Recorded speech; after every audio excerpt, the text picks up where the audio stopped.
نحمدہ ونصلی علی رسولہ الکریم اما بعد فاعوذ باللہ من الشیطان الرجیم بسم اللہ الرحمن الرحیم اللہم صلی علی محمد وعلی آل محمد واصحاب محمد وبارک وسلم علیہ۔ معراج القرآن میں اصغر بیگ ایڈوکیٹ کی طرف سے آپ سب کو خوش آمدید۔ آج کا لیکچر ہے غزوہ ہند پارٹ 3۔ لیکن بالآخر امریکہ اور ایران کے درمیان مصالحت ہوگی، لیکن امریکہ اور ایران کی مصالحت اسرائیل اور ہندوستان کو ایک نظر نہ بائے گی، کیونکہ وہ امن کے قاتل اور مسلمانوں کے کھلے دشمن ہیں۔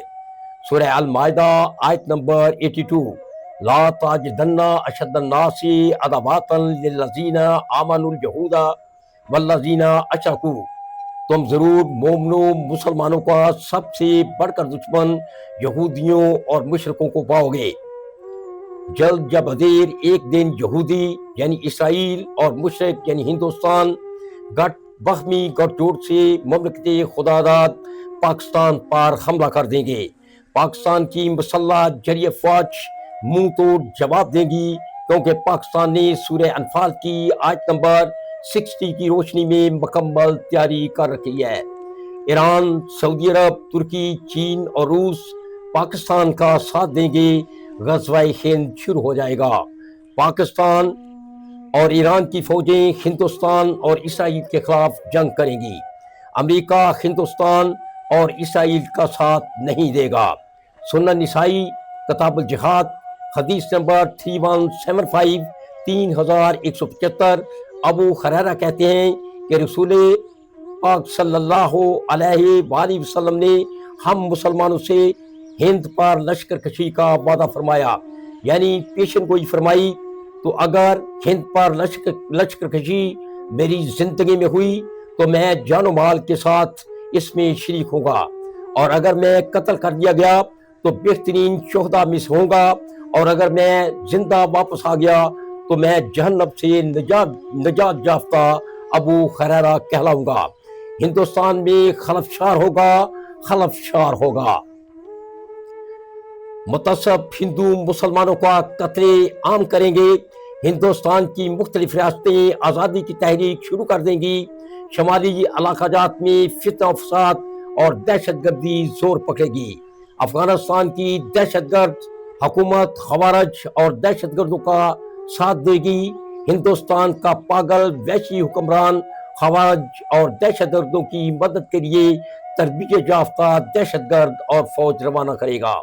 پاکستان کی مسلح فوج فیلڈ مارشل سید عاصم منیر کی ولولہ انگیز قیادت میں کافروں، خوارج اور دہشت گردوں پر لگاتار فضائی اور زمینی حملہ کریں گی۔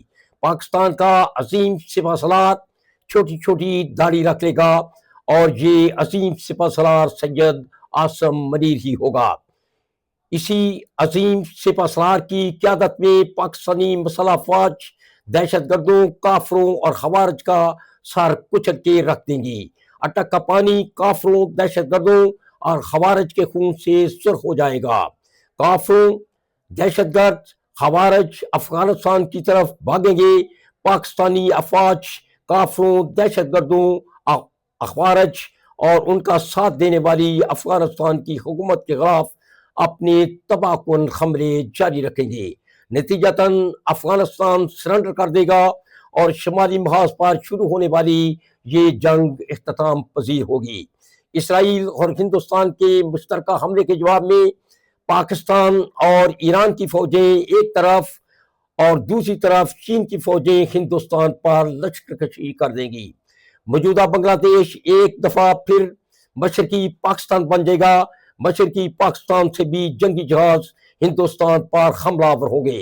پاکستان جدید اسلحہ، جدید جنگی جہازوں، جدید ایئر ڈیفنس سسٹم، جدید فائبر سسٹم کا بھرپور استعمال کرے گا۔ دیکھتے ہی دیکھتے ہندوستان کا air defence system, electronic system اور ہائیڈرولک سسٹم بالکل تباہ و برباد ہو کے رہ جائے گا۔ اس جنگ میں چین اور روس براہ راست شامل ہو جائیں گے۔ منگول جوان، ترک جنگجو اور چینی افواج پاکستان کی مدد کے لیے آ جائیں گے۔ پاکستان کو غیبی مدد حاصل ہوگی، ایسے معلوم ہوگا جیسے فرشتے بھی جنگ میں شامل ہو گئے ہیں۔ وقتاً فوقتاً یہ جنگ جاری رہے گی، یہ جنگ جاری رہے گی، یہاں تک کہ ایک دن ایسا بھی آئے گا کہ حیران کن تباہی کے بعد ہندوستان صفحۂ ہستی سے مٹ جائے گا، ہند کے سربراہ کو گرفتار کر دیا جائے گا، ہندوستان کے کچھ حصے پر چین کا قبضہ ہو جائے گا، اور بقایا سارا ہندوستان پاکستان کے کنٹرول میں آ جائے گا۔